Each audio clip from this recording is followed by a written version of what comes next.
আসসালামু আলাইকুম রহমতুল্লাহ। আশা করি সবাই ভালো আছেন। কখনো কখনো প্রস্রাব হয়, প্রস্রাবের সময় জ্বালা বা ব্যথা অনুভব করছেন, তাহলে সতর্ক হয়ে যান। এগুলো হতে পারে আপনার ইউরিন ইনফেকশন বা ইউটিআই এর লক্ষণ।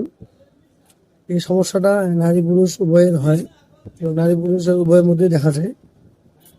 এর পিছনে কিছু কারণ আছে।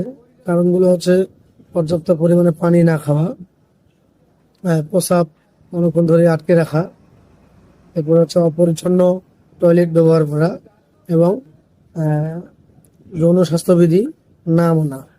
এই সমস্যাগুলোর কারণে প্রস্রাবের ইনফেকশন হতে পারে।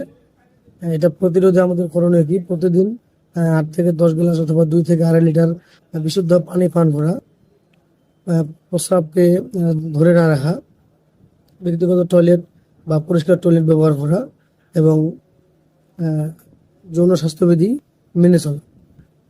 এবং এই উপসর্গ যদি বাড়তে থাকে এবং যেমন জ্বর, কোমরে ব্যথা, প্রস্রাবের দুর্গন্ধ, যদি এইরকম সমস্যাগুলো হতে থাকে, তাহলে আর দেরি না করে অবশ্যই চিকিৎসকের পরামর্শ নিতে হবে।